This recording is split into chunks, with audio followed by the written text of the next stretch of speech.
السلام علیکم ویورز، کیسے ہیں آپ سب؟ ناولز وتھ می چینل پر آپ سب کو خوش آمدید۔ میں حاضر ہوں آپ کے ساتھ اندیکھا خواب ناول کی قسط نمبر 9 لے کر۔ پڑھنے سے پہلے ہمیشہ کی طرح میری آپ سے ریکویسٹ ہے کہ کائنڈلی جنہوں نے میرا چینل ابھی تک سبسکرائب نہیں کیا، میرے چینل کو ضرور سبسکرائب کر دیں اور بیل آئیکن پر لازمی پریس کریں تاکہ میں جلد از جلد نئی ایپیسوڈ اپلوڈ کروں۔ چلیں پڑھنا سٹارٹ کرتے ہیں۔ قسط نمبر 9، اندیکھا خواب بقلم سمن وحید۔ آج کا سارا دن بے حد مصروف گزرا تھا اور اس کے پاؤں تو خوشی سے زمین پر ہی نہیں لگ رہے تھے۔ اسے لگتا تھا جیسے اس کے بعد اس کی کوئی خواہش ہی نہیں تھی۔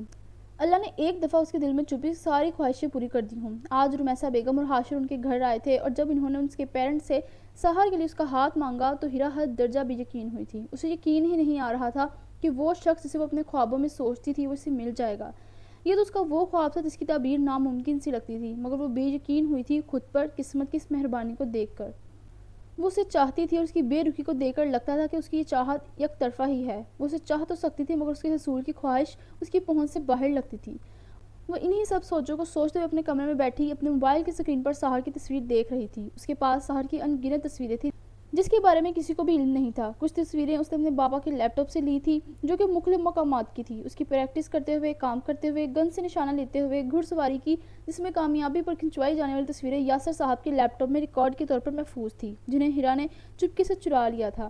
وہ ہر چیز سے بیگانہ بڑے مصروف انداز میں اسے گھورنے میں مصروف تھی جو اس سے بات نہیں کرتا تھا۔ اسے دیکھ کر یوں ہو جاتا تھا جیسے اس کے سینے میں دل کی جگہ پتھر ہو، جسے اس لڑکی کی محبت محسوس ہی نہیں ہوتی تھی۔ وہ اپنی دھن میں مگن تھی جب کمرے کا دروازہ نوک ہوتے ساتھ ہی کھلا تھا۔ یاسر صاحب اور ان کی مسز ایک ساتھ ہی اندر داخل ہوئی تھی۔ ہیرا ایک پل کے لیے وہ کھلا گئی، اسے جلدی سے موبائل کی اسکرین آف کی اور چہرے پر وہ مشکل مسکراہٹ لاتے ہوئے انہیں دیکھا۔ یاسر صاحب اس کا چونکنا اور گھبرانا اچھے سے محسوس کر چکے تھے جبکہ وہ نظر انداز کر گئے۔ کیا ہو رہا ہے؟ ہماری بیٹی مصروف تو نہیں تھی؟ یاسر صاحب نے نرم سے لہجے میں کہتے ہوئے اس کے پاس بیڈ پر بیٹھتے ہوئے پوچھا، جبکہ فائزہ بیگم مسکراتی ہوئی نظر ان دونوں باپ بیٹی پر ڈال کر سامنے پڑے سنگل صوفے پر بیٹھ گئی۔ نہیں پاپا، بالکل نہیں، ہیرا نے مسکراتے ہوئے دونوں کی طرف دیکھ کر کہا۔ گڈ، ہم نے تم سے ایک ضروری بات کرنی تھی۔ یاسر صاحب نے اس کی بات سے سر ہلاتے ہوئے ایک نظر اپنی بیگم کی طرف دیکھ کر کہا۔ جی پاپا بولیں۔ ہیرا اپنی گود میں رکھے تکیے کو ایک طرف رکھتی پوری طرح ان کی طرف متوجہ ہوئی تو یاسر صاحب نے گلا کھنکار کر بات کرنا شروع کی۔ تم تو جانتی ہو کہ تم میری خاموش سی شہزادی ہو، یاسر صاحب نے مسکراتے ہوئے اسے اپنے ساتھ لگاتے ہوئے کہا۔ ہیرا ان کی بات سے مسکرا کر ان کے کندھے سے آ لگی۔ وہ کم بولتی تھی اس لیے یاسر صاحب اکثر اسے اپنی خاموش شہزادی کہتے تھے۔ دیکھو بیٹا، سحر کی فیملی کو میں پچھلے 6 سال سے جانتا ہوں۔ اس کے فادر کے ساتھ میرے بڑے اچھے تعلقات رہے مگر مختصر، کیونکہ زندگی نے انہیں اتنی مہلت ہی نہیں دی، اور رمیسا بہن ایک بہت ہی سلجھی ہوئی پڑھی لکھی خاتون ہے۔ انہوں نے اپنے بچوں کی پرورش بہت اچھی کی ہے۔ سحر بہت قابل اور ذہین آفیسر ہے اور ہینڈسم بھی۔ پاپا نے جیسے یاد آتے ہی شریر انداز میں اس لفظ کا اضافہ کیا تھا۔ ہیرا جو پہلے سے اس کی ذکر پر سانس روک کے سب سن رہی تھی، پاپا کے شرار سے کہنے پر وہ مشکل اپنی مسکراہٹ چھپاتی ہنوز ان کے کاندھے سے لگی رہی۔ مجھے تو پرسنلی سحر سمیت اس کی فیملی بہت پسند ہے، کوئی غیروں والی بات نہیں ہے۔ آج رمیسا بہن نے تمہارا ہاتھ مانگ کر جیسے میرے دل کی بات کہتی ہو، میری طرف سے تو اس رشتے پر مکمل رضامندی ہے، مگر تمہاری ماما چاہتی ہیں کہ میں تم سے پوچھ لوں، کیونکہ تمہاری خالہ کی خواہش ہے کہ تم ان کی بہو بنو۔ کئی دفعہ تمہاری ماما سے وہ روشان کے لیے ڈھکے چھپے لفظوں میں کہہ چکی ہیں، اور پھر تمہاری روشان سے دوستی بھی کافی اچھی ہے۔ روشان بھی بہت اچھا گھر کا بچہ ہے، اس لیے بیٹا مرضی سراسر تمہاری ہوگی۔ اچھے سے سوچ لو، سمجھ لو، پھر ہمیں بتا دینا۔ آخر میں جو تمہارا فیصلہ ہوگا وہی ہوگا۔ یاسر صاحب نے اپنی بات مکمل کر کے اس کے سر پر بوسہ لیا تھا۔ ان کی بات سے ہیرا جو ان کے شانے سے ہی لگی ہوئی تھی، اس نے ان کا ہاتھ تھاما تھا اور ایک نظر اپنی ماما کی طرف دیکھا جو پوری طرح ان کی طرف متوجہ تھی۔ وہ جانتی تھی کہ اس کی ماں کا ووٹ روشان کے حق میں تھا، مگر اس کے دل کا ووٹ تو سحر اسرار کے حق میں تھا، تو پھر زبان پر بھی اس کا نام ہی آنا تھا۔ پاپا، آپ تو جانتے ہیں کہ آپ بچپن سے ہی میرے آئیڈل رہے ہیں۔ مجھے آپ کی جاب، آپ کی اس ملک سے محبت، آپ کی بہادری اور آپ کی ایمانداری بہت پسند ہے۔ بالکل اسی طرح مجھے وہ شخص پسند ہے جس میں مجھے آپ کا عکس نظر آتا ہو۔ میں اس شخص کو کبھی منع نہیں کر سکتی جو میرے پاپا کی طرح بہادر، نڈر، محب الوطن اور ایماندار ہو۔ ہیرا نے یوں ہی ان کا ہاتھ تھامے نظریں جھکائے مناسب الفاظ کا انتخاب کرتے ہوئے کہہ دی تھی اپنے دل کی بات۔ یاسر صاحب اس کے اظہار پر خوشی سے کھل اٹھے، فائزہ بیگم بھی مسکرا دی۔ تو یعنی میں رمیسا بہن کو فون کر کے رضامندی کی مبارکباد دے دوں؟ یاسر صاحب نے اس کے چہرے کو بغور دیکھتے ہوئے اپنی مسکراہٹ روکتے ہوئے اسے تنگ کرنے کی غرض سے پوچھا۔ ہیرا نے مسکراتے ہوئے نظریں جھکا لی اور اقرار میں سر ہلایا تو یاسر صاحب اس کے شرمانے پر مسکراتے ہوئے اس کی پیشانی چوم گئے۔ خوش رہو ہمیشہ، بہت اچھا فیصلہ کیا ہے تم نے، اس کا سر تھپک کر پیار سے کہتے ہوئے یاسر صاحب باہر کی طرف بڑھ گئے۔ رمیسا بیگم سے انہوں نے ایک دن کا وقت لیا تھا سوچنے کے لیے، اور ایک بار وہ ہیرا سے خود بات کرنا چاہتے تھے، جس کے بعد ہی وہ اپنے دل کی خواہش پر عمل کرتے، جبکہ اب وہ بہت پرسکون ہو گئے تھے۔ مبارک ہو میری جان، خوش رہو ہمیشہ، فائزہ بیگم نے اس کے پاس آ کر اسے گلے لگاتے ہوئے کہا، جس پر ہیرا مسکراتے ہوئے ان کے سینے سے لگ گئی۔ اس کی زندگی کی یہ سب سے بڑی خوشی تھی۔ دل میں دبی کوئی خاموش خواہش جس کا حصول ہی ناممکن لگے، جب اچانک پوری ہو جائے، ہمیں اسے نواز دیا جائے تو موت ذات پر اعتبار خود بخود آنے لگتا ہے۔ وہ میٹنگ میں مصروف تھا جب بار بار آتی کال اسے ڈسٹرب کر رہی تھی۔ اسے بار بار کال آنے سے زیادہ کال کرنے والے پر غصہ آ رہا تھا۔ جب بھی اسکرین پر اس کا نام بلنک کرتا وہ ضبط کر کے رہ جاتا۔ 10 منٹ مسلسل اگنور کرنے پر بھی جب کال آنا بند نہ ہوئی تو وہ ضبط سے سب سے ایکسکیوز کرتا ہوا موبائل اٹھا کر میٹنگ روم سے باہر چلا گیا۔ ایسی کون سی قیامت آ گئی ہے تو تم سے صبر نہیں ہو رہا؟ کتنی دفعہ کہا ہے مجھے آفس کے وقت فون نہ کیا کرو، تمہیں آخر سمجھ کیوں نہیں آتا؟ عاطف کال ریسیو کرتے غصے سے زمن پر چیخا تھا، جبکہ دوسری طرف سے اس کی سسکیاں سن کر وہ ایک پل کو خاموش ہوا۔ کیا مسئلہ ہے؟ تم رو کیوں رہی ہو؟ اسے فون پر بری طرح سسکیوں سے روتا سن کر وہ جھنجھلا کر گویا ہوا۔ عاطف وہ حنان، زمن نے روتے ہوئے اپنی بات مکمل کرنی چاہی جب اس کا نازک دل بری طرح لرز رہا تھا۔ کیا ہوا ہے حنان کو؟ زمن کہاں ہے حنان؟ اسے روتے ہوئے حنان کا نام لیتا دیکھ عاطف ایک پل میں سنجیدہ ہوا تھا اور بے چینی سے حنان کے بارے میں پوچھا۔ وہ کچھ دیر پہلے ہی تو ابھی آفس سے گھر آیا تھا۔ حنان کو وہ سوتا ہوا چھوڑ کر آیا تھا جو 2 بجے سے پہلے نہیں اٹھتا تھا۔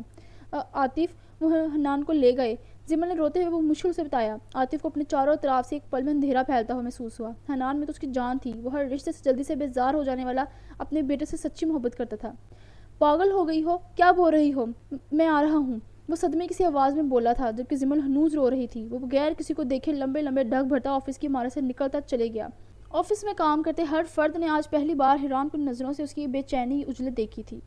وہ اپنی سوچوں میں گم بیٹھا تھا جب انسپیکٹر فائق کمرے کا دروازہ نوک کرتا ہوا ہاتھ میں فائلز تھامے اندر داخل ہوا۔ رافع ہنوز ہاتھ میں پزل باکس تھامے اسے اپنی انگلیوں کی مدد سے آگے پیچھے گھماتے ہوئے کبھی درست کر دیتا تو کبھی بگاڑ دیتا۔ اسے پزل باکس بہت پسند تھے۔ وہ کسی گہری سوچ میں مبتلا نظر آتا تھا کیونکہ وہ اپنے ہاتھ میں تھامے پزل باکس کی طرف متوجہ نہیں تھا۔ وہ تو کسی غیر مرئی نقطے کو دیکھتے اس پزل باکس کو ہاتھ میں تھامے بیٹھا تھا۔ فائق کے دروازہ نوک کرنے پر اس کی طرف متوجہ ہوا تھا۔ انداز ایسا تھا جیسے کسی گہری سوچ سے وہ مشکل نکلا ہو۔ وہ چونک کر فائق کی طرف دیکھنے لگا۔ فائق نے 6-7 فائلز لا کر اس کی ٹیبل پر رکھی تھی جن پر رافع نے ایک سرسری سی نظر ڈالی تھی۔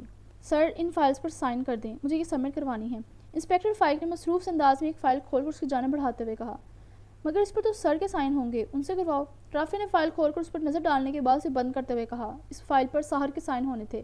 سر، وہ ساحر سر صبح آئے تھے، پھر کچھ فائلز لیں اور واپس چلے گئے۔ وہ آج لیو پر ہیں، انہوں نے ہی مجھے کہا تھا کہ میں ان فائل پر آپ سے سائن کروا لوں۔ فائق نے اسے تفصیل سے آگاہ کرتے ہوئے کہا اور رافع کے اشارہ کرنے پر وہ کرسی گھسیٹ کر بیٹھ گیا۔ سر، اور لیو، ان کی طبیعت ٹھیک تھی؟ اس کی چھٹی کا سن کر رافع نے متفکری سے پوچھا۔ وہ اپنی چیئر سے ٹیک چھوڑ کر سیدھا ہوا تھا۔ یہ تو مجھے نہیں پتا، مجھ سے زیادہ تو آپ سر کو جانتے ہیں، کیا انہوں نے آپ کو انفارم نہیں کیا اپنی لیو کے بارے میں؟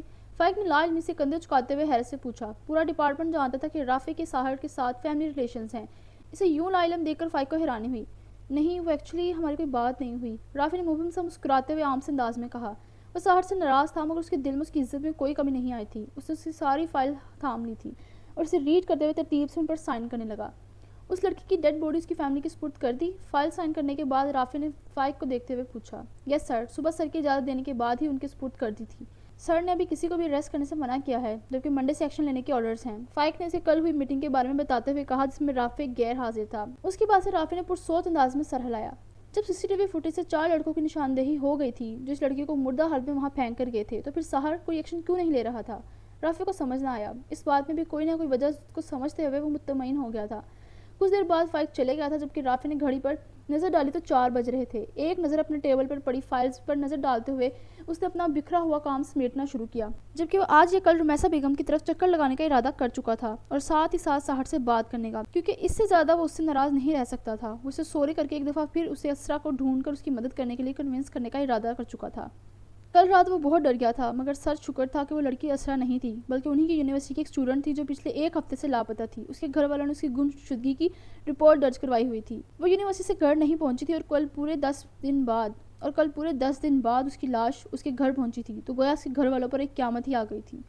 وہ لڑکی میس کمیونیکیشن کی اسٹوڈنٹ تھی جو کہ جانے کب سے منظور شاہ کو فالو کر رہی تھی۔ اس نے منظور شاہ کے خفیہ گودام کا پتہ لگا لیا تھا جبکہ وہ وہاں ہوئی ڈیلنگ کی ویڈیو بھی بنا چکی تھی، مگر اس کی قسمت خراب تھی جو وہ اس گودام سے نکل نہ سکی۔ اسے اس کی یہ بہادری بہت مہنگی پڑی تھی۔ منظور شاہ کے ایک آدمی نے اسے یہ سب کرتے دیکھ لیا تھا جس کے بعد سے ہی وہ ان کی قید میں تھی اور کل رات سے اسے ابدی نیند سلا کر اس کی آواز بھی دبا دی گئی تھی۔ جانے اس بڑھتے ظلم و زیادتی کا کیا انجام ہونا تھا جس میں انسانوں کو مارنے والے بھی انسان تھے۔ آج حنان عادت سے برخلاف ذرا جلدی اٹھ گیا تھا. باہر موسم اچھا تھا تو اس نے ناشتے کے فوراً بعد ہی کرکٹ کی رٹ لگانا شروع کر دی. جمل اس کی ضد سے تنگ آ کر اسے لیے لان میں آ گئی اور اس کے ساتھ کرکٹ کھیلنے لگی. وہ دونوں ماں بیٹا کھیلنے میں بے حد مصروف تھے جب گھر میں 2 انجان لوگوں کے داخل ہونے کا ان دونوں میں سے کسی نے بھی نوٹس نہیں لیا تھا. حنان جب 1 گھنٹہ بھاگ دوڑ کر خوب تھک گیا تو لان میں پڑی چیئر پر گرنے کے انداز میں بیٹھ گیا اور اپنے فیڈر کی رٹ لگانا شروع کر دی. زمل اسے دیکھ کر مسکرا دی. وہ خود بھی آج اس کے ساتھ کھیل کر بہت فریش محسوس کر رہی تھی. مسکراتے ہوئے اسے یہیں بیٹھنے رہنے کا کہہ کر وہ اس کا فیڈر لینے گھر کے اندرونی حصے کی طرف بڑھ گئی. جبکہ واپس آئی تو حنان پورے لان میں نہیں تھا. گیٹ کے پاس موجود گارڈ زخمی سے زمین پر پڑا تھا. وہ دونوں آدمی گارڈ سے بہانہ بنا کر گھر میں داخل ہوئے تھے. زمل کے اندر جاتے ہی ایک حنان پر جھپٹا تھا جبکہ دوسرا گارڈ کو زخمی کر کے وہ دونوں وہاں سے منٹوں میں فرار ہو گئے تھے. گارڈ کے منہ سے حنان کے اغوا کا نام سن کر زمل کا دل جیسے کسی نے مٹھی میں بوجھ لیا اور پھر یہ خبر سب کو پتہ چل گئی. گھر کا ملازم گارڈ کو فوراً ہاسپٹل لے کر دوڑا تھا جو کہ سر پر لگی گہری چوٹ کی وجہ سے بے ہوش ہو گیا تھا. سائمہ بیگم نے حنان کے اغوا کو سنتے ہی جیسے کچھ اور سنا ہی نہیں تھا ایک زوردار تھپڑ کھینچ کر زمل کے چہرے پر مارا تھا. اسے جھنجھوڑتے ہوئے وہ استفسار کرنے لگی تھی کہ آخر اس کے ہوتے ہوئے کوئی کیسے ان کے پودے کو لے گیا جبکہ وہ تو ایک کمزور عورت تھی. اسے جھنجھوڑتے ہوئے گویا وہ مسلسل اس پر برس رہی تھی کہ وہ ایک لاپرواہ ماں ہے جسے اپنی اولاد نہ سنبھالی گئی.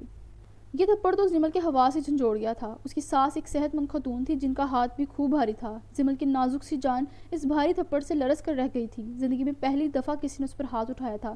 اس نے بے یقینی سے انہیں دیکھا جو خود روتے ہوئے مسلسل اس کو کوستے اپنے پوتے کے لیے رو رہی تھی. ان سب میں اسے اپنا قصور کہیں نظر نہ آیا. فریحہ نے آ کر اس کی بازو کو مشکل اپنی ماں کی گرفت سے آزاد کروایا تھا اور اسے یہاں جانے سے کہا تھا. زمل کا بازو اور ہاتھ ان کی سخت گرفت سے سرخ ہو گئے تھے. اسے سائمہ بیگم سے بہت خوف آیا جو جنونی سی ہو گئی تھی. وہ مزید وہاں رکے بغیر روتے ہوئے اپنے کمرے میں چلے گئی اور عاطف کو کال کرنے لگی. فار گاڈ سیک آپ لوگ جاہلوں کی طرح لڑنا بند کریں گے. میرا بیٹا اغوا ہوا ہے. میں ڈھونڈ لوں گا اسے اور خبردار اگر اب تم روئی تو. اور جب سے گھر آیا تھا اس کی ماں مسلسل روتے ہوئے زمل کو کوس رہی تھی. عاطف جب گھر آیا تو زمل کو دیکھ کر ایک پل کے لیے حیران ہوا تھا جس کے چہرے پر بائیں گال پر نصب 5 انگلیاں بڑی واضح تھی. اسے اپنی ماں سے یہ امید نہیں تھی کہ وہ زمل پر ہاتھ اٹھائیں گی. وہ بار بار اس سب میں زمل کا قصور نکال رہی تھی جو کہ ان 4 گھنٹوں میں رو رو کر نڈھال سی ہو گئی تھی. عاطف کو سمجھ نہیں آ رہا تھا کہ یہ کس کی حرکت ہے کیونکہ 4 گھنٹے گزر چکے تھے اور اس کی اپنی جان پر بنی ہوئی تھی. عاطف آپ پلیز سحر کو فون کریں وہ ہمارے حنان کو ڈھونڈ لے گا. زمل نے رونے کے دوران ہی اس سے التجا کرتے ہوئے کہا کہ عاطف کسی صورت سحر سے مدد لینے کے حق میں نہیں تھا. لاؤنج میں سبھی موجود تھے. فریحہ بھی پریشانی سے ماں کے پاس بیٹھی تھی جو روتے ہوئے حنان کو پکار رہی تھی. بلش بھابی بھی وہیں موجود تھی جبکہ سب سے زیادہ جان پر تو زمل اور عاطف کی بنی ہوئی تھی. شٹ اپ میں خود ہی ڈھونڈ لوں گا اپنے بیٹے کو. مجھے کسی کی مدد کی ضرورت نہیں. وہ لاؤنج میں تیزی سے اپنے موبائل پر کسی کا نمبر ڈائل کرتا دائیں بائیں چکر کاٹ رہا تھا. اس کا کوٹ صوفے پر پڑا تھا. شرٹ کے بازو فولڈ کیے وہ مصرف سا لاؤنج میں چکر کاٹ رہا تھا جبکہ زمل اس شخص کی انا کو دیکھتے ہوئے بے بسی سے اپنا چہرہ دونوں ہاتھوں میں چھپائے رو دی. جانے اس کا بچہ کس حال میں تھا اور اسے اپنی ایگو بہت عزیز تھی. عاطف کو فون پر فون آ رہے تھے. اس نے اپنے کچھ آدمی حنان کو ڈھونڈنے میں لگائے ہوئے تھے جو کہ اس سے رابطے میں تھے. 10 منٹ مزید اس انتظار میں گزرے تھے جب عاطف کو ایک ان نون نمبر سے کال موصول ہوئی. اس نے بے چینی سے منہ پر ہاتھ پھیرتے ہوئے کال ریسیو کی. منظور شاہ اسپیکنگ. کیسے ہیں آپ مسٹر عاطف شراز؟ بیٹے کی زیادہ یاد تو نہیں آ رہی؟ ویسے کہنا پڑے گا بہت خوبصورت ہے آپ کا بیٹا. لگتا ہے آپ کی مسز پر گیا ہے. منظور شاہ محظوظ سے انداز میں اپنی بات کہتا کھلکھلا کر ہنسا تھا. عاطف ایک پل کو تو اس کی آواز سن کر حیران ہوا تھا. وہ سوچ بھی نہیں سکتا تھا کہ یہ نیچ حرکت اس جیسا بڑا پولیٹیشین کر سکتا ہے صرف اور صرف ایک ڈیل کے لیے. اس کی آواز سن کر عاطف نے ضبط سے اپنی مٹھیاں بونجھی تھی. اوہ شٹ اپ اپنی زبان کو لگام دو. خبردار جو مزید بکواس کی تو تمہاری ڈیل ایکسپیکٹ نہیں کی تو تم اپنی اوقات پر آ گئے. کہاں ہے میرا بیٹا؟ اس کی بکواس پر وہ دھاڑا ہی تھا. دوسرا حنان کو اس جیسے انسان کے پاس سوچ کر اس کا دل مزید بے چین ہوا تھا. لاؤنج میں بیٹھے سب افراد اس کی طرف متوجہ ہوئے تھے.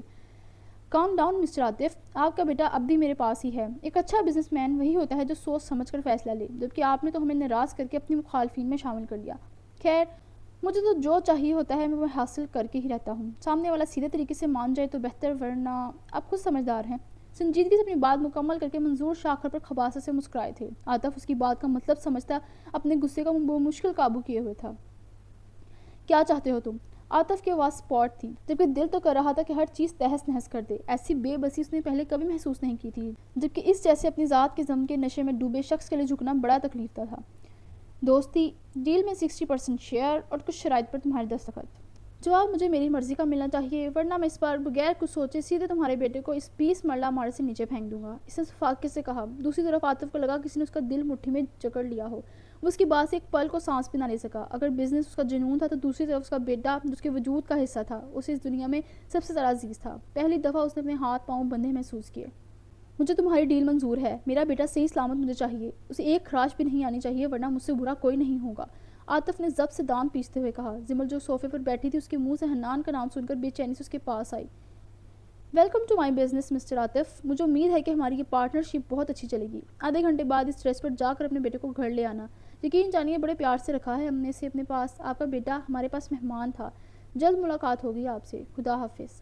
کاتے ہوئے سرشار سے لہجے میں کہتے ہوئے اس نے کال کاٹ دی تھی۔ اس کے فون کاٹتے ہی ایک میسج اس کی اسکرین پر نمودار ہوا تھا جس میں کسی پارک کا ایڈریس تھا۔ وہ باہر کی طرف بڑھنے لگا جب زمل نے اس کا بازو تھام لیا۔ کہاں جا رہے ہیں آپ؟ حنان کہاں ہیں عاطف؟ کون ہیں یہ لوگ؟ کیوں اغوا کیا ہے انہوں نے ہمارے بیٹے کو؟ میرا ہانی ٹھیک تو ہے نا؟ زمل نے بے چینی سے اس کی آنکھوں میں دیکھتے ہوئے پوچھا، جو کہ ضبط سے سرخ ہوئی تھی۔ زمل کا دل مزید تیزی سے دھڑکنے لگا۔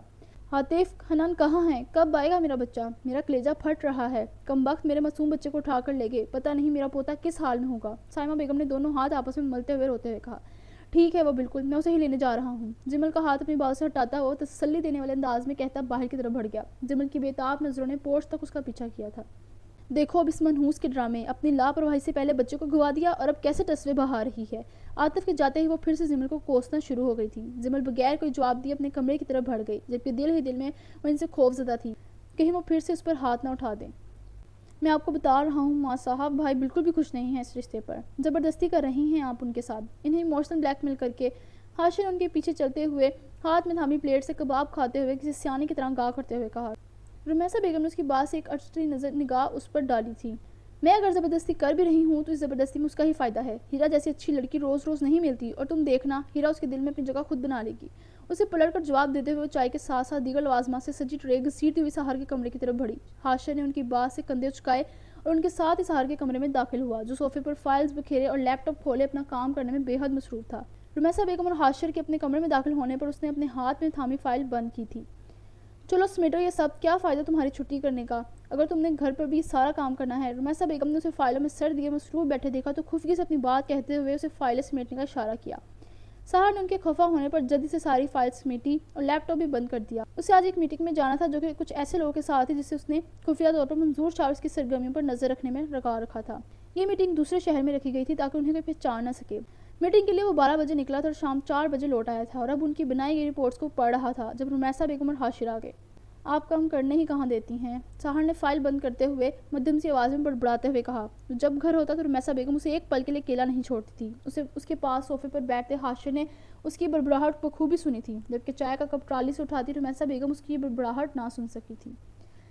سہار میں تمہیں پہلے ہی بتا رہی ہوں، ہال کی بکنگ پہلے ہی کروا لینا، بعد میں مت کہنا کہ عید کی وجہ سے بکنگ نہیں ہو رہی، مجھے ہر چیز پرفیکٹ چاہیے، ہمارے گھر کی پہلی خوشی ہے، اس میں کسی چیز کی کوئی کمی نہیں ہونی چاہیے۔ رمیسا بیگم ان دونوں کو چائے سرو کرنے کے بعد باقی لوازمات ٹیبل پر رکھ کر اپنی چائے کے لیے اس کے سامنے والے سنگل صوفے پر آ کر بیٹھی تھی اور مصروف سے انداز میں اسے کہنے لگی۔ سینڈوچ کھاتے سہار کو نوالا حلق سے اتارنا مشکل لگا، وہ مشکل سر ہلا کر رہ گیا، جبکہ ہاشر بہت فریش تھا۔ پہلی کہاں ہے؟ زمل کی ہوئی ہے پہلے شادی، تو اس کی شادی ہوئی نا، اس گھر کی پہلی خوشی۔ ہاشر نے رمیسا بیگم کی بات کی تصحیح کرتے ہوئے ٹوکنے کے انداز میں کہا۔ پتہ ہے مجھے، اپنی ماں کو مت سکھاؤ، زمل تو لڑکی تھی، اس نے اگلے گھر جانا تھا، جبکہ اب تو ہم نے اپنی بہو کو لے کر گھر آنا ہے نا، جو ہمارے ساتھ رہے گی، میرے بڑے بیٹے کی شادی ہے، تو میں اس حوالے سے کہہ رہی تھی کہ یہ پہلی خوشی ہے اس گھر کی، رمیسا بیگم نے جیسے اسے سمجھاتے ہوئے کہا، کیونکہ پہلی بات انہوں نے خفگی سے کہی تھی۔ اوکے اوکے بھائی، میں تو شاپنگ والے سارے کام سنبھالوں گا، باقی ہال اور وہاں کے سارے ارینجمنٹس بھائی ہی کریں گے، کیونکہ یہ سب کام بھائی کو زیادہ اچھے سے پتہ ہے۔ ہاشم نے اپنے حصے کے کام انہیں گنواتے ہوئے کہا اور ساتھ ہی ساتھ خاموش بیٹھے سہار پر ایک نظر ڈالی۔ ابھی تو بہت ٹائم پڑا ہے، آپ لوگ کو جلدی کس بات کی ہے؟ سہار نے ان کی اجلتیں دیکھتے ہوئے جھنجھلا کر پوچھا۔ یہ تو وہی جانتا تھا کہ وہ کیسے اس رشتے پر راضی ہوا تھا، دل اور دماغ دونوں ہی سے روٹھے ہوئے تھے۔ جلدی کہاں ہے بیٹا، اگلے مہینے رمضان شروع ہو جائے گا، پھر تو وقت نکالنا بہت مشکل ہو جائے گا، ابھی سے تیاریاں کرنا شروع کریں گے تب جا کر عید تک تیاریاں مکمل ہوں گی۔ رمیسا بیگم نے اس کی جھنجھلاہٹ کو دیکھتے ہوئے نرمی سے کہا۔ ان کا کہا مان کر سہار نے ان کا دل خوش کر دیا تھا۔ ہاں تو آپ لوگ یہ سب عید کے بعد بھی کر سکتے ہیں، میں کہیں جا تو نہیں رہا، کس نے کہا ہے عین عید کے دن منگنی کی رسم کرنے کو؟ سہار نے انہیں سمجھانے کی کوشش کی، جو کہ رشتہ طے کرنے کے بعد ہی بہت فاسٹ جا رہے تھے۔ ابھی وہ اپنی پوری بات کرتا جب ہاشر بیچ میں ہی بول پڑا۔ یعنی کہ آپ چاہتے ہیں کہ منگنی کے بجائے سیدھا سیدھا نکاح پڑھوا دیں آپ کا اور ہیرا باجی کا؟ ہاشی نے اتنی سنجیدگی سے پوچھا جیسے سچ میں ہی اتنا معصوم ہو۔ ہاشی، اس کی بات سے سہار اسے وارننگ دینے والی نظروں سے گھور کر رہ گیا۔ کمینہ رشتہ پکا ہونے کے بعد سے مسلسل اسے پھنسا رہا تھا۔ اچھا آئیڈیا ہے، کیا کہتے ہو تم سہار؟ رمیسا بیگم ہاشر کی شرارت سمجھتے ہوئے بظاہر ایکسائٹڈ ہوتی سہار سے پوچھنے لگی۔ ہرگز نہیں، آپ نے مجھ سے وعدہ کیا تھا کہ 6 مہینے سے پہلے شادی کا نام بھی نہیں لیں گی۔ سہار نے چائے کا کپ ٹیبل پر رکھتے ہوئے رمیسا بیگم کو دیکھتے ہوئے کہا۔ انداز انہیں ان کی بات یاد کروانے والا تھا، جس پر وہ منہ بسور کے رہ گئی، جبکہ حاشر کو اس کی حالت دیکھ کر بہت مزہ آ رہا تھا۔ اچھا نہیں کہتی شادی کا، انگوٹھی پسند کروانے تو لے کر جاؤ گے نا ہیرا کو، دیکھو ہر چیز اس کی پسند کی ہونی چاہیے، اس لیے تم اسے لے کر جانا اور منگنی کے لیے ہر چیز اس کی پسند کی دلوا دینا۔ رمیسا بیگم نے ایک نیا آرڈر دیتے ہوئے کہا۔ سحر ان کی بات سے ان کی طرف دیکھ کر رہ گیا، جبکہ دوسری طرف حاشر کی زبان پر کھجلی ہوئی تھی۔ واہ، اب ایس ایس پی صاحب اکیلی لڑکی کے ساتھ شاپنگ پر بھی جائیں گے، کیا نصیب ہیں بھائی، واہ۔ حاشر کا انداز محسوس کن تھا، اس نے آسمان کی جانب دیکھتے ہوئے آخری بات پر سر داغ بھرتے ہوئے کہا، تیری تو۔ سحر اس کی بکواس پر اسے پکڑتا جب حاشر اسے خود پر جھپٹتا دیکھ جلدی سے صوفے سے چھلانگ لگا کر نیچے اترا تھا اور پل میں اس کی پہنچ سے دور ہوا تھا۔ رمیسا بیگم کی موجودگی کا لحاظ کرتے ہوئے اسے محض گھور کر رہ گیا، ورنہ اس تک پہنچنا کوئی مشکل کام تو نہ تھا۔ رمیسا بیگم انہیں دیکھ کر مسکرا دی۔ ماں، آپ میری بات سنیں، آپ نے جو کرنا ہے کریں، مجھے پلیز ان سب سے دور رکھیں، بہت کام ہے میرے پاس کرنے کو، آپ کو جتنے پیسے چاہیے ہوں آپ بتا دیجیے گا، مگر یہ اپنی اور اپنی ہونے والی بہو کی شاپنگ کے معاملات خود ہینڈل کریں۔ سحر کا انداز التجائیہ تھا۔ رمیسا بیگم ایک خفگی بھری نظر اس پر ڈال کر رہ گئی، جبکہ حاشر اب بستر پر بیٹھا مزے سے ان کی گفتگو سن رہا تھا۔ اوکے ٹھیک ہے، ہم خود ہی مینج کر لیں گے۔ میں سوچ رہی ہوں اس فرائیڈے زمل اور عاطف کو بھی انوائٹ کر لوں، اور اسی بہانے وہ بھی ہیرا کو جا کر دیکھ آئے گی، آخر کو اس کی ہونے والی بھابھی ہے۔ رمیسا بیگم نے اسے اپنے خیالات کے بارے میں بتاتے ہوئے کہا۔ سحر زمل کے نام پر سنجیدہ سا ہو گیا۔ ہائے، نام مطلب اس بے وفا کا، نہ خود آتی ہے نہ میرے یار کو بھیجتی ہے، اتنے دن ہو گئے میں اپنے آلو سے نہیں ملا۔ حاشر نے خفگی سے کہا۔ ایسے نہیں کہتے بیٹا، شادی شدہ بہنوں کی اپنے گھر میں 100 مصروفیات ہوتی ہیں، اس کا بھی تو بھرا پورا خاندان ہے، وقت کہاں ملتا ہوگا اسے روز روز آنے کا۔ رمیسا بیگم کا انداز اسے سمجھانے والا تھا۔ ہاں تو ٹھیک ہے، اگر وہ بہت مصروف ہے اپنے گھر میں تو ہم ملنے چلے جاتے ہیں، سحر نے کچھ سوچتے ہوئے کہا، جبکہ لہجہ عام سا تھا۔ یہ تو بہت اچھا فیصلہ کیا تم نے، اسے بہت اچھا لگے گا، بس پھر ٹھیک ہے، کل شام کو چلیں گے، رمیسا بیگم نے خوش ہوتے ہوئے مسکرا کر کہا۔ سحر خود سے زمل کے گھر جانے کا کہہ رہا تھا۔ حاشر جو بستر پر نیم دراسا تھا، اس نے سر اٹھا کر غور سے سحر کو دیکھا تھا۔ یہ انہونی سی بات ہی لگتی تھی، خیر وہ تو تھا ہی ایسا، اسے کچھ بھی ایکسپیکٹ کیا جا سکتا تھا۔ کچھ دیر رمیسا بیگم اور حاشر یوں ہی اس کے کمرے میں بیٹھے ہنسی مذاق کر رہے تھے، پھر وقت دیکھتے رمیسا بیگم ڈنر کی تیاری کرنے اٹھ گئی۔ وہ لوگ شام کو اپنی چائے اچھے سے انجوائے کر چکے تھے۔ حاشر کو بھی ایک کلائنٹ کی کال آ رہی تھی، اس لیے وہ بھی ان سے ایکسکیوز کرتا فون اٹینڈ کرتا باہر نکل گیا، جبکہ سحر جو رف سے حلیے میں گھر پر موجود تھا وہ بھی اپنے کپڑے نکالنے الماری کی طرف بڑھ گیا، وہ شاید باہر جا رہا تھا۔ رمیسا بیگم سارے برتن واپس ٹرالی میں رکھتی اس کے کمرے سے جانے لگی جب اپنے دل میں چھپے چور نے انہیں ایک بار پھر بے چین کیا تھا۔ وہ پلٹ کر سحر کی جانب متوجہ ہوئی، جو اسکن شرٹ ہاتھ میں تھامے الماری کے پاس کھڑا الماری کے اندر کچھ تلاش رہا تھا۔ رمیسا بیگم چلتی ہوئی اس کے پاس آئی۔ سحر، انہوں نے اس کے قریب آتے ہوئے اسے پکارا، جو الماری میں کچھ ڈھونڈنے میں مصروف تھا۔ رمیسا بیگم کے پکارنے پر گردن موڑ کر ان کی جانب متوجہ ہوا۔ تم خوش تو ہو نا؟ رمیسا بیگم نے بغور اس کے سبھی چہرے کو دیکھتے ہوئے پوچھا، جو کہ بالکل اسپاٹ تھا، جبکہ کچھ پل کے توقف کے بعد معمولی سی مسکراہٹ اس کے اسپاٹ چہرے پر در آئی۔ آپ خوش ہیں؟ بس اتنا کافی ہے میرے لیے۔ چہرے پر ہلکی سی مسکراہٹ سجائی انہیں دیکھ کر کہتا وہ ان کے ہاتھ تھام کر نرمی سے انہیں چوم گیا تھا۔ اس کے انداز میں بہت عاجزی اور محبت تھی۔ رمیسا بیگم اس کے انداز پر سرشار سی ہو گئی۔ جیتے رہو، ہمیشہ خوش رہو، کامیابی ہر پل تمہارا مقدر بنے۔ جو اولاد اپنے والدین کے قلب کا سکون بنتی ہے وہ ہمیشہ زندگی کے ہر میدان میں سرخرو ہوتی ہے۔ رمیسا بیگم نے اس کے چہرے کو تھامتے ہوئے ڈھیر ساری دعائیں دے ڈالی تھیں۔ ان کی سحر سے محبت میں بڑا مان تھا۔ سحر ان کی دعاؤں پر مسکرا کر ان کی پیشانی چومتا اپنے کپڑے لیے واش روم میں چینج کرنے چلا گیا۔ رمیسا بیگم بھی مسکراتی ہوئی پلٹ گئی۔ ان کی پہلی 2 اولادیں بہت صابر اور فرمانبردار تھیں۔ اس کی ماں اس رشتے سے خوش تھی جس پر سحر نے اس بار اپنے دل اور دماغ کی آوازوں سے کان لپیٹ لیے تھے۔ ہمیشہ کی طرح اس نے رمیسا بیگم کو صاف منع کر دیا تھا کہ وہ ہیرا کے گھر نہیں جائے گی، مگر اس دن رمیسا بیگم اس کے انکار پر شدید مشتعل ہوئی تھی۔ ہر دفعہ وہ اس کے انکار پر خاموش ہو جاتی تھی، جبکہ اس بار تو جیسے انہیں ضد سی ہو گئی تھی کہ وہ اپنی بات کے جواب میں انکار نہیں سنے گی۔ اس سے بات کرتے ہوئے ان کا بی پی اچانک ہائی ہو گیا، جس سے ان کی طبیعت بگڑنے لگی۔ سحر اور حاشر ان کی بگڑتی حالت دیکھ ان کی طرف بڑھے تھے۔ حاشر کے تو باقاعدہ ہاتھ پاؤں پھول گئے تھے۔ سحر نے ان کی بگڑتی طبیعت دیکھی تو انہیں ریلیکس کرنے کے لیے اسے فوراً حامی بھر لی تھی کہ جیسے وہ چاہیں گی بالکل ویسے ہی ہوگا، جس پر اسے رمیسا بیگم کے چہرے پر سکون اترتا نظر آیا۔ اس کے بعد سے سحر نے انہیں کسی کام سے روکا نہیں تھا، وہ جو کہتی تھی وہ خاموشی سے سن لیتا تھا۔ اپنی زندگی، اپنے آرام سے زیادہ اسے اپنی ماں کی خوشیاں، ان کا سکون عزیز تھا۔ اس نے اپنی ماں کے لیے حامی بھر لی تھی، مگر کون جانتا تھا کہ وہ کب تک رمیسا بیگم کا مان برقرار رکھنے والا تھا۔ ایک اذیت بھرا دن تھا جو گزر گیا تھا۔ آسمان نے تاریکی کی خاموش چادر اوڑھ لی تھی۔ کہیں یہ تاریکی دن بھرے تھکے ہاروں کے لیے آرام کا باعث تھی تو کہیں بے چینی کا۔ لاہور میں گرمی نے خوب شدت پکڑ رکھی تھی۔ رات کو بھی عجیب ہوس زدہ سا ماحول ہوتا تھا۔ آسمان پر موجود تارے بھی خاموش اور اداس سے معلوم ہوتے تھے۔ بالکنی کا دروازہ بند تھا۔ کمرے میں چلتے فل سپیڈ سے اے سی نے کمرے کے ماحول کو خوب آرامدہ اور پرسکون بنا دیا تھا۔ ٹھنڈک سے باہر موجود گرمی کے احساس کو ہی بھلا دیا تھا۔ وہ خاموش ٹھہری ہوئی نظریں اپنے گود میں سوئے ہوئے اپنے بیٹے کو دیکھ رہی تھی، جو نیند میں بھی اس کے ہاتھ کو مضبوطی سے اپنے ننھے سے چھوٹے ہاتھ میں تھام کر سویا ہوا تھا۔ وہ آج عام دنوں کی طرح بے سدھ نہیں سویا تھا، جبکہ سوتے ہوئے بھی وہ بار بار ہڑبڑا کر جاگ جاتا تھا۔ اسے ہلکا سا بخار تھا۔ جمل خاموشی سے اس کا ہاتھ مضبوطی سے تھامے اسے دیکھنے میں مگن تھی، جبکہ ذہن تو آج پورے دن میں ہوئی اپنی حالت اور سائمہ بیگم کی باتوں میں الجھا ہوا تھا۔ حنان میں اس کی جان تھی، وہ اس کے بغیر نہیں رہ سکتی تھی۔ اس بات کا اندازہ اسے آج ہو گیا تھا۔ حنان کے بغیر اسے لگ رہا تھا جیسے وہ زندہ تو ہو مگر اندر سے مر چکی ہو۔ اس کا بیٹا اس کی زندگی تھا۔ جمل ایک بار پھر سوئے ہوئے حنان کو اپنے ساتھ لگاتے ہوئے اپنے سینے میں گونج لیا۔ ایک دن میں ہی اس کی حالت کسی پاگل کسی ہو گئی تھی کہ اگر اس کا بیٹا نہ ملتا تو شاید وہ غم اذیت سے پاگل ہو جاتی۔ شام کو 5 بجے عاطف اسے اپنے لیے گھر لوٹا تھا اور جمل کو لگا کہ وہ حنان کو نہیں، اس کے جینے کی وجہ کو، اس کی دھڑکنوں کو واپس لے آیا ہو۔ جمل تڑپ کر اس کی طرف بڑھی تھی، جبکہ سائمہ بیگم نے اسے دور کرتے ہوئے خود حنان کو اپنے سینے سے لگا لیا اور اسے ہاتھ تک لگانے نہ دیا۔ حنان نے کافی بار جمل کے پاس جانے کے لیے باہیں واں کی تو سائمہ بیگم اس پر اپنی محبتیں لٹانے لگی۔ یہ سب دیکھتے جانے کیوں عاطف کو جمل پر ترس آیا۔ وہ اس کا باپ تھا جو اسے نہ پا کر بے چین ہو گیا تھا، جبکہ وہ تو اس کی ماں تھی اور شروع سے ہی حساس تھی۔ وہ حنان کو لیے اپنے کمرے میں چلے گئی تھی تو جمل نے روتے ہوئے ہی التجائی نظروں سے عاطف کو دیکھا تھا، جو خود سائمہ بیگم کو دیکھ رہا تھا۔ رات کھانے کے بعد عاطف نے سائمہ بیگم کو آرام کرنے کا کہا تھا اور حنان کو میڈیسن دینے کے بہانے سے وہ ان کے کمرے سے لے کر آیا تھا، جو کہ بالکل بھی حنان کو جمل کے حوالے کرنے پر رضامند نہ تھی، مگر عاطف کا ہوتا یکدم سپورٹ رویہ دیکھ کر وہ خاموش ہو گئی تھی اور حنان کو جانے دیا۔ عاطف کمرے میں آیا تو جمل بیڈ پر پڑی تکیوں میں منہ چھپائے رونے میں مصروف تھی۔ وہ اپنی بے بسی میں اور کر بھی کیا سکتی تھی۔ حنان ماں کو دیکھتے ہی بھاگ کر جمل کے گلے آ لگا تھا تو جمل کے تڑپتے ہوئے دل کو جیسے قرار مل گیا۔ اسے اپنے ساتھ لگاتے ہوئے دیوانہ وار اس کے ہاتھ پاؤں اور پیشانی چومنے لگی۔ دوسری طرف حنان روتا ہوا سہما ہوا اس کے سجے ہوئے آنسوں سے تر چہرے کو پریشانی سے دیکھتے ہوئے اس کے آنسو صاف کرنے لگا۔ عاطف اسے جمل کے پاس چھوڑ کر چلے گیا تھا۔ جمل اسے یوں ہی خود سے لپٹائے ارد گرد سے غافل تھی جب اسے حنان کے سونے کا احساس ہوا۔ اس کے کاندھے سے لگا ہی سو گیا تھا۔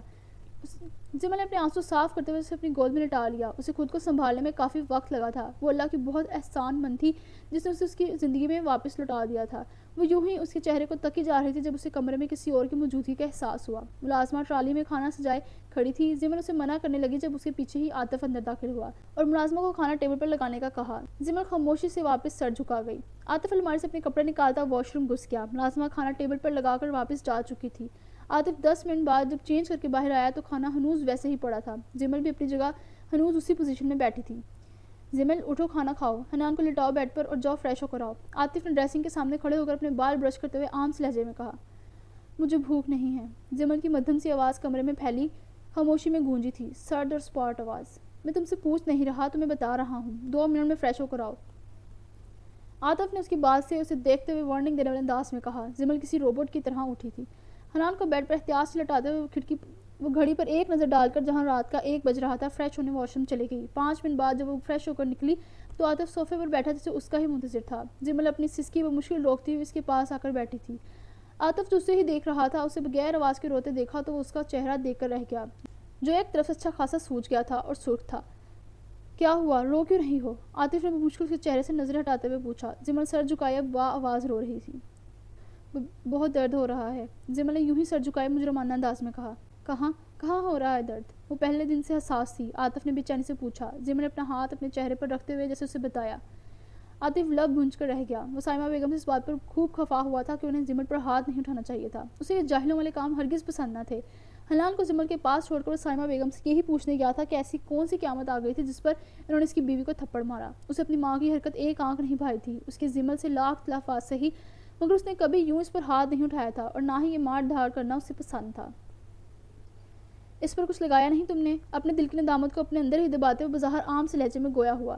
ٹشو باکس سے 2-4 ٹشو نکالتے ہوئے اس نے اس کے نم چہرے کو بڑی نرمی سے صاف کیا تھا۔ شاید منہ دھونے کے بعد جمل نے اسے خشک نہیں کیا تھا۔ عاطف، میں حنان کی قسم کھاتی ہوں، میری کوئی غلطی نہیں، میں صرف اس کا فیڈر لینے اندر آئی تھی۔ اس کے خود سے نرمی سے بات کرنے پر جمل نے جیسے صفائی دیتے ہوئے کہا۔ اسے لگا کہ عاطف بھی اس پر غصہ کرے گا۔ اسے جمل کی تکلیف جانے کیوں اچھی نہیں لگ رہی تھی۔ دل کو اس طرف سے بے حس ہوئے 2 سال ہو گئے تھے، جبکہ آج جانے کیوں وہ چاہ کر بھی خود کو پرسکون نہیں کر پا رہا تھا، جیسے اس کی طرف سے مردہ ہوا اس کا دل دوبارہ سانسیں لینے لگا تھا۔ عاطف نے اس کی بات سے بغیر کچھ کہے اس کے شانے پر ہاتھ پھیلاتے ہوئے اسے اپنے ساتھ لگا لیا تھا اور جمل تو جیسے اس سہارے کی آس میں تھی، وہ اس کے کندھے سے لگتی رو دی۔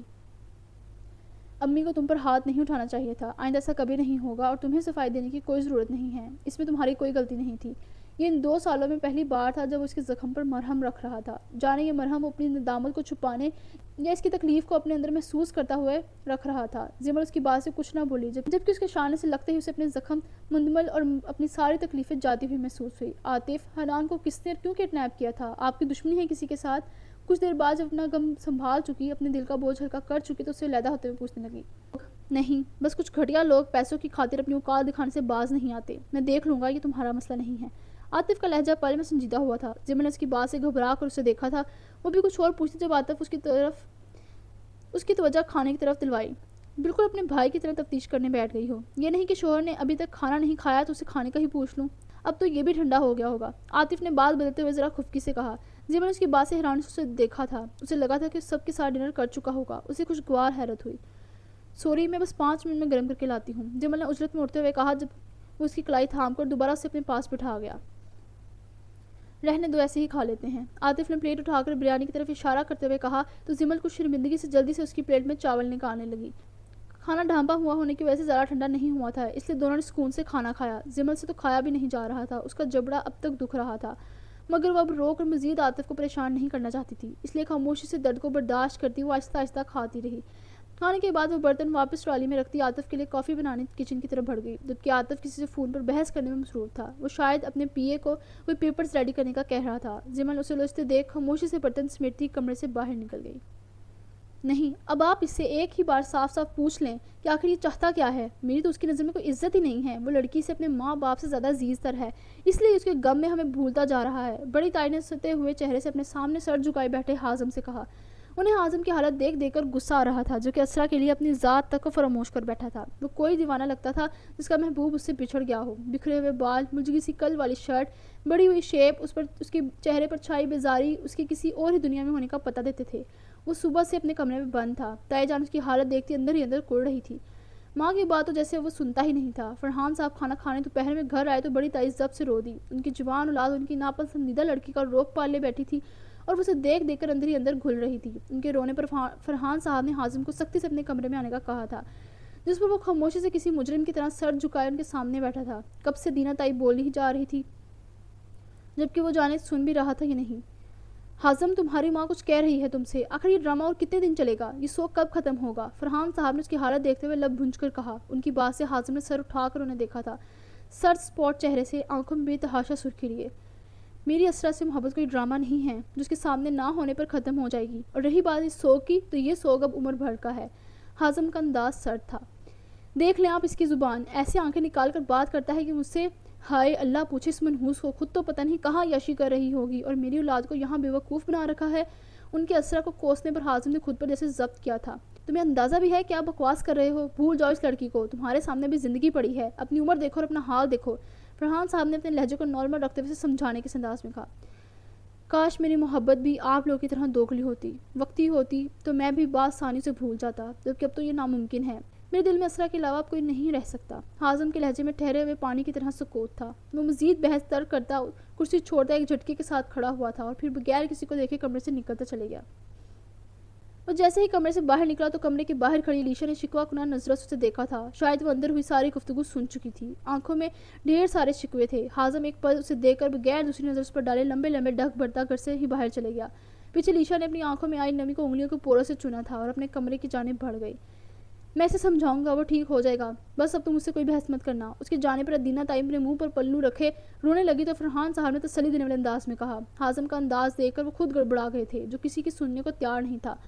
انہیں چپ کروانے کے بعد دوبارہ دکان کی طرف بڑھ گئے تھے، جبکہ پیچھے بڑی تائی اسرا کو کوسنے لگی، اسے بددعائیں دینے لگی، یہ جانے بغیر کہ وہ تو پہلے ہی کانٹوں کی راہ گزر رہی تھی۔ واہ لڑکی، کیا چائے بناتی ہو، دل خوش کر دیا، پریشا نے چائے کا کپ لبوں سے لگاتے ہی کہا۔ حمیرہ نے سر کو خم دیتے ہوئے داد وصول کی تھی۔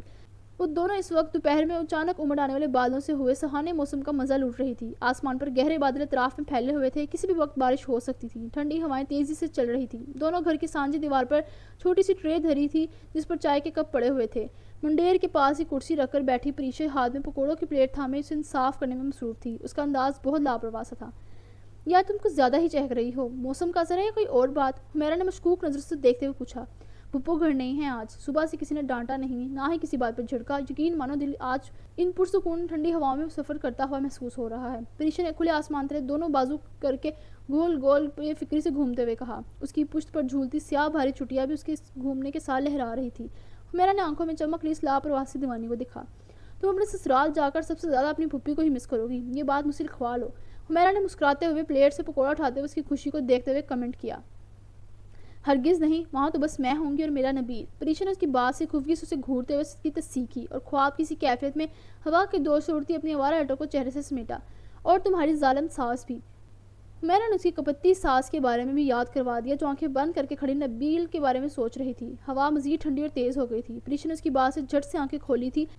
اس کا حسین خواب کچھ پل کا ہی تھا۔ سیاہ آنکھوں میں ایک پل میں سنجیدگی اود آئی تھی۔ یار پتہ نہیں آنٹی کب اپنی ضد چھوڑیں گی اور کب میری رخصتی ہوگی، پریشا نے اداسی سے کہا۔ حمیرہ کو اس کے چہرے پر یہ اداسی بالکل اچھی نہیں لگی تھی۔ میرا مقصد تمہیں ہرٹ کرنا نہیں تھا، سب صحیح ہو جائے گا، تم پریشان نہ ہو، نبیل سب سیٹ کر دے گا۔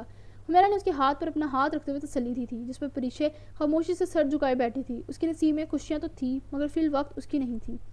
اگر تمہارا بھائی آج یہاں ہوتا تو حالات کتنے مختلف ہوتے نا، حمیرہ نے اس کے خوب روح سے بھائی کو سوچتے ہوئے کہا۔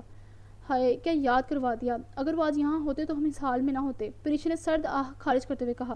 دل کو ایک انجانے سے درد نے جکڑ لیا۔ بس یہ غربت نہ ہر مسئلے کی وجہ ہوتی ہے، میرا بس چلے تو کسی کو غریب نہ رہنے دوں، اللہ کو جانے کیا منظور ہے، میرا مسئلہ حل ہونے کے بجائے دن بدن لٹکتا ہی جا رہا ہے۔ وہ اچانک ہی اداس ہو گئی تھی۔ حمیرہ نے دل سے اس کی اداسی محسوس کی تھی۔ وہ بھی اپنی جگہ خاموش سی ہو گئی۔